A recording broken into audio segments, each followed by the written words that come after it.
ఆ రోజు ఉగాది పండుగ. కళ్ళు తన ఇంటి ముందు రంగురంగుల ముగ్గులు పెట్టి, గుమ్మాలకు మామిడి ఆకుల తోరణాలు కట్టి ఇంటిని అందంగా ముస్తాబు చేసింది. పండుగను అందరితో కలిసి జరుపుకోవాలని ఆశపడి తన భర్త లుల్లుతో ఇలా చెప్తుంది. ఏవండి, ఈ ఉగాది పండుగను ఊర్లో అందరూ కలిసి జరుపుకోవాలని ఊరి పెద్దగారు నిర్ణయించారట. ఈ విషయం గురించే ఊర్లో అందరూ రచ్చబండ దగ్గర మాట్లాడుకుంటున్నారు. మిమ్మల్ని కూడా అక్కడికి రమ్మని కబురు పంపారు. నాకు కూడా పండుగను అందరితో కలిసి జరుపుకోవాలని ఆశగా ఉంది. ఒకవేళ ఊరి పెద్దగారు మీ అభిప్రాయం అడిగితే మీరు అందుకు సరేనని చెప్పండి. కానీ లుల్లు పరమ పిసినారి. పండుగ కోసం డబ్బు ఖర్చు చేయడం, ఆడంబరాలు చేయడం లుల్లుకు అస్సలు ఇష్టముండదు. చూడకల్లో పండగను అందరితో కలిసి జరుపుకోవాలి, అరిటాకులో అన్నం తినాలి, ఇలాంటి ఫిలాసఫీలో నాకు చెప్పొద్దమ్మా. అయినా వీళ్ళందరికీ బొత్తిగా పని పట్ట లేకుండా పోయింది. అందుకే రచ్చబండ దగ్గర ఇలా మీటింగులు పెట్టి మరి జేబులకు చిల్లు పడే ప్లాన్ లేస్తున్నారు. ఇప్పుడు అక్కడికెళ్తే నా జేబుకి ఎంత బొక్క పడుతుందో ఏమో అని గొరుక్కుంటూ లుల్లు రచ్చబండ దగ్గరకు వెళ్ళాడు. అక్కడ ఊరి పెద్దయిన గరుడ అందరితో ఇలా చెప్తుంటాడు. ఎలా చూడండి, ఈ ఉగాది పండుగను అందరం కలిసి ఒక్కటిగా జరుపుకోవాలని నేను అనుకుంటున్నాను. దాని గురించి మీ అభిప్రాయాలను ఒక్కొక్కరిగా తెలియచేయండి. అయ్యా గరుడ గారు, మీ ఆలోచన చాలా బాగుంది. అందరం కలిసి పండుగ జరుపుకోవడం అంటే అది మంచి విషయమే కదా. అవునవును, నేను అందుకు అంగీకరిస్తున్నాను. నాకు అది సమ్మతమే. అంటూ అందరూ తమ అభిప్రాయాలను తెలియచేశారు. కానీ లుల్లు మాత్రం ఏమీ మాట్లాడకుండా ఒక మూలగా నిలబడి చూస్తూ ఉంటాడు. అదేంటి లులు, అందరూ అంత సంతోషంగా చెప్తుంటే నువ్వు మాత్రం అలా మౌనంగా ఉండిపోయావు? పండుగను అందరితో కలిపి జరుపుకోవడం నీకు ఇష్టం లేదా ఏంటి?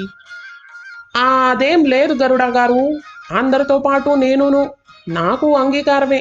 అన్నట్టు దీనికోసం ఎంత చదివించుకోవాలంటారు?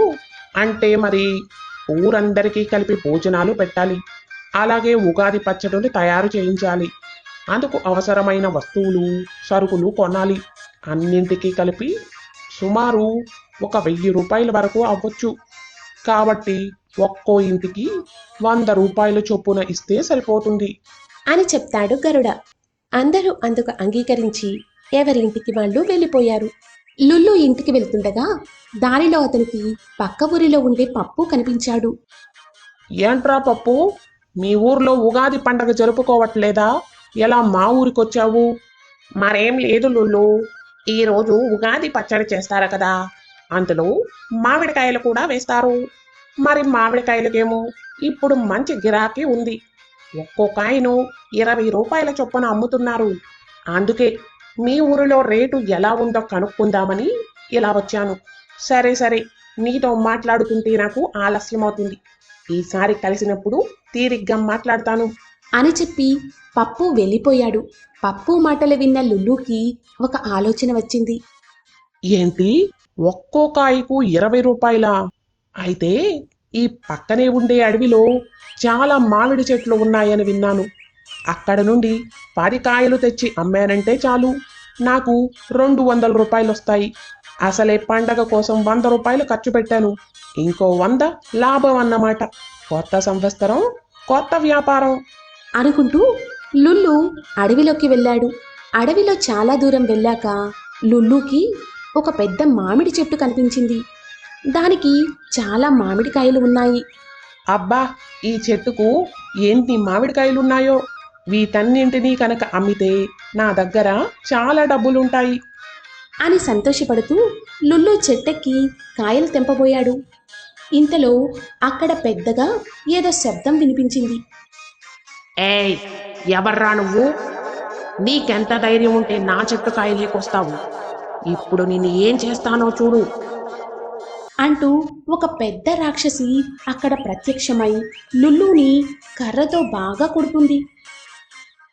అమ్మో, అయ్యో, అబ్బా అబ్బా, అయ్యో, అలా కొట్టొద్దు, కొట్టొద్దు, దెయ్యం గారు, కొట్టొద్దు, కొట్టొద్దు, రాక్షసి గారు, నన్ను కొట్టొద్దు. ఈ చెట్టుకు చాలా కాయలున్నాయి కదా, కొన్ని కోసుకుందామని ఇక్కడికి వచ్చాను. నిజంగా ఈ చెట్టు మీదని నాకు తెలియదు. మీరు వద్దంటే చెప్పండి, ఇప్పుడే వెళ్ళిపోతాను. ఎక్కడికి రా వెళ్ళేది? చాలా రోజులైపోయింది మాంసం తిని. ఇవాళ్ళ నీ మాంసంతో నా కడుపు నింపుకుంటాను. అయ్యో, అనవసరంగా ఇక్కడికి వచ్చి ఈ రాక్షసి చేతిలో ఇరుక్కున్నాను. ఏదో ఒకటి ఆలోచించి ఇక్కడ నుండి తప్పించుకునే మార్గం చూడాలి, లేదంటే ఈ రాక్షసి చేతిలో చచ్చేలా ఉన్నాను. ఆ రాక్షసి గారు, నన్ను తింటే మీ ఆకలి ఏం తీరుతుంది చెప్పండి? అదే నేను తయారు చేసే ఉగాది పచ్చడి తిన్నారంటే ఆ కమ్మటి రుచితో మీ ఆకలి తప్పకుండా తీరుతుంది. ఏంట్రా, నా నుంచి తప్పించుకోవడానికి ఇలా అబద్ధాలు చెప్తున్నావా? నువ్వు ఎన్ని చెప్పినా సరే నా నుంచి తప్పించుకోలేవు. లేదు రాక్షసి గారు, లేదు. మీరు కావాలంటే నన్ను కూడా తినండి. దానికి ముందు ఒక్కసారి ఆ ఉగాది పచ్చడి రుచి చూడండి. నిజంగా ఆ పచ్చడి అంత రుచిగా ఉంటుందా? అయితే నాకు ఒకసారి ఆ రుచి చూపించు.